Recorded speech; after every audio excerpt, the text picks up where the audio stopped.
What up, Fight World? It's your boy Ego, and I'm back with some more boxing. So it looks like Juan Manuel Marquez and Mike Alvarado was official for May 17th, and it's taking place at a catch weight of 143 pounds. And honestly, my standpoint is basically the same as it was when I heard about this fight being proposed. Top rank, obviously, in certain weight divisions, they're not that stacked. So we're forced with a lot of recycling, seeing matches and the same group of guys matched and pitted against each other. So some rematches or some not. And more or less some fights that don't necessarily even make sense.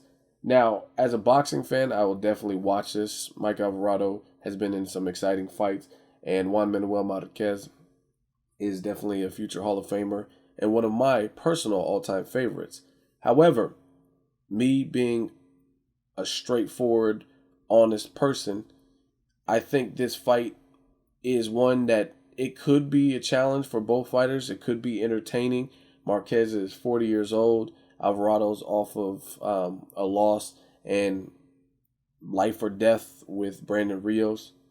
But I call a spade, and I call it like I see it.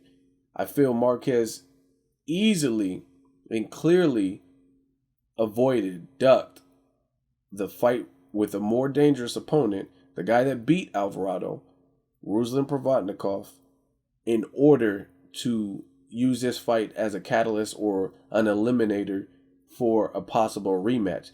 So either Marquez himself, Bob Arum, Top Rank, one of the motherfuckers or all of them were in cahoots to make this happen. See, you got to look at boxing. This is chess, not checkers.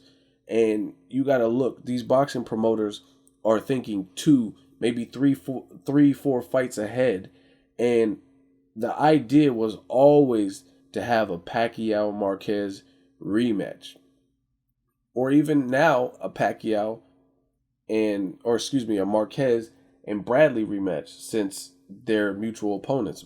Marquez fought Pacquiao and he also fought Bradley. So the way Top Rank is looking at it, or Marquez or whatever, let's give him at least a lesser threat. And Mike Alvarado is a lesser threat than Ruslan Provodnikov. And if anyone wants to argue this with me, let's have at it. But he's a lesser threat because, one, he's traveling 3 pounds up. He's never fought higher than 140. Not talking about fight night rehydration and all that. I'm talking about actual contest weight. So he's fighting 3 pounds up. His confidence is most likely shot because he's no longer undefeated. He lost to Rios. He had a life or death fight with Rios, which he won, but he looked tattered up at the end of the fight. And then he clearly lost to Ruslan Provodnikov, who just worked him and wore him down in the mid to late rounds. So you got a guy whose confidence is not the same. And to me, Mike Alvarado, I take nothing away from him. He's an exciting fighter, but he's a guy that got into boxing late and he gave it all he could. But there's a ceiling to Mike Alvarado. And I didn't know what the ceiling would be, but after seeing recent performances, I'm able to dissect, and I see he's just a good fighter. He's a solid fighter, but he could never beat Pacquiao, in my opinion. I just don't see it. Some people think he has good footwork. His footwork isn't really good. He gets his feet tangled up, and honestly, he has a ceiling, and it is what it is. Like, some people, like, you know what I mean. This is their peak, and I take nothing away. He's a warrior. He has heart. There's certain guys he can beat, and there's certain guys he can't beat. But I don't see him beating the top rated welterweights. I don't see him going in there, moving up another division and fighting a Keith Thurman if he was out of his top rank contract and beating Keith Thurman.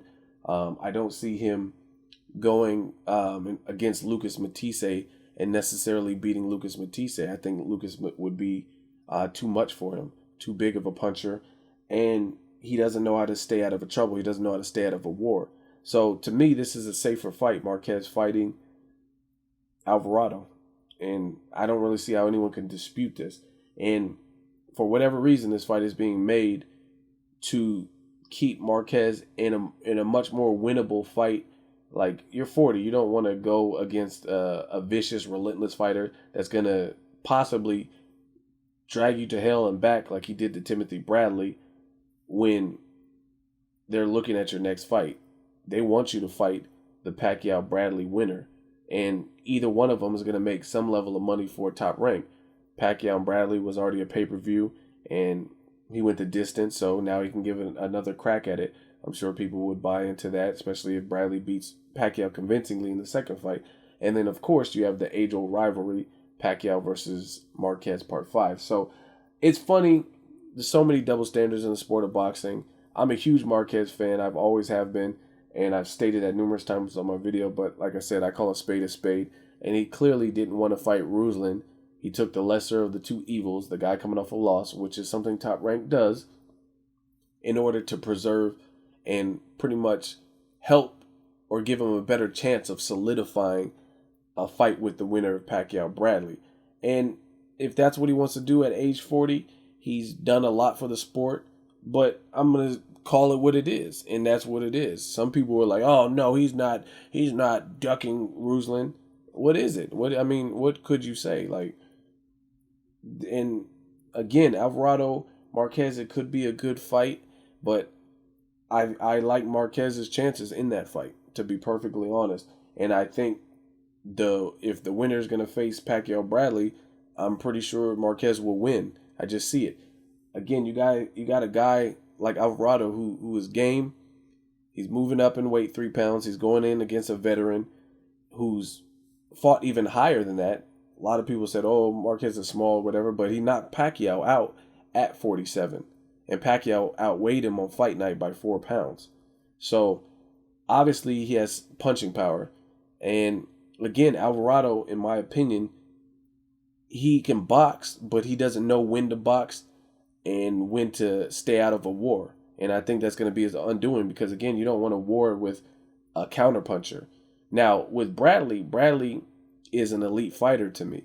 I think Bradley, he showed it in the Ruslan fight. Anyone who takes that massive lumps and beating in the first 2 rounds and then outboxes the shit out of a power puncher after being knocked out on his feet, that shows that you have a chin, you're tough, and you have boxing ability.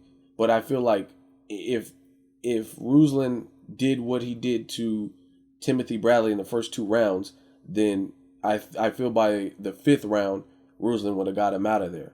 But he boxed early. Like I said, I think a good comparison for a Mike Alvarado type of fighter is a Josecito Lopez. He's a fighter that you respect. He's a fighter that doesn't back down from a challenge. He's a warrior. He's a good boxer, but again, he doesn't know when to box and when to bang.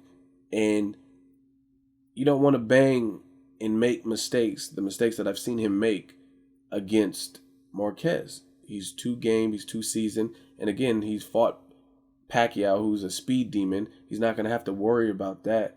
Alvarado's nowhere near Pacquiao's speed, and Pacquiao was able to time and look good, knock Pacquiao down, and then knock him out, even though he had to weather the wrath of Pacquiao when he got back up. So I really don't see Alvarado beating him. Again, I see him kind of like a Josecito Lopez, a guy who's game and he can box, he can bang a little bit, but doesn't know when to fight smart, like Josecito didn't against Marcos Maidana. You need to try to outbox us. Fuck the blood, guts, and glory and all that. Live to fight another day. Win the fight. And when Marcos Maidana started coming on, he didn't know when to back down and just simply box. And that's the problem. I think Mike Alvarado is kind of the same, in the same boat. And I don't think his footwork's all that great. So I just see him losing to Marquez all the way around. So it's kind of an early prediction. The fight's announced, and I'm already predicting who's going to win. I'll do an accurate prediction and probably go a little bit more in detail. But I think it's a kind of a safer choice for Marquez, so he could fight the winner of Pacquiao Bradley, and they're looking that far ahead.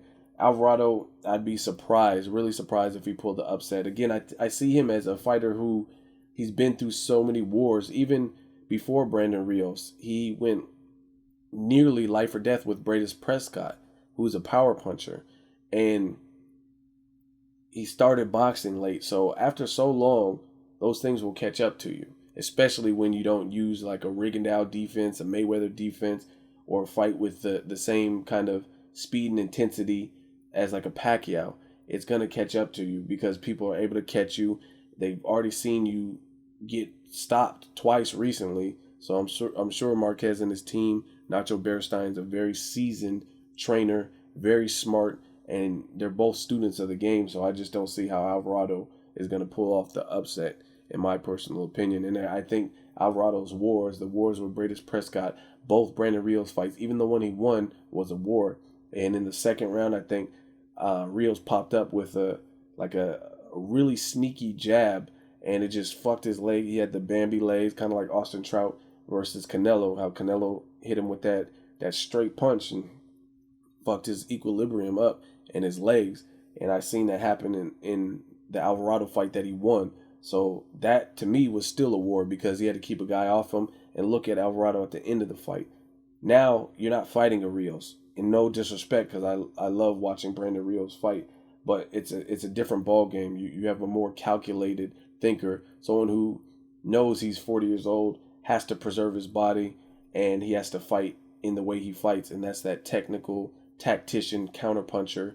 And again, Marquez is not going to have to worry about a sneaky target, someone being as stealthy as Timothy Bradley. That's why he looked 40 years old, because he was in there with Timothy Bradley, who has excellent movement and he's very fluid. He has a good defense. He was slipping punches and he was quick. So that has the ability. It's just kind of like watch Canelo versus Mayweather and then watch Canelo versus Angulo. Based on that mere difference in fighting style, one had Canelo looking like he was slow as fuck and out of his league. And in the Angulo fight, he looked like the fucking best thing since the iPod. He looked like a beast. So that's why they say styles make fights. And I think Alvarado in his mentality has a style that'll keep Marquez safer and a style that will get Marquez the win. Let me know what you guys think. Mike Alvarado and Marquez, as always, hate, comment, or subscribe. Till next video, it's Ego signing off.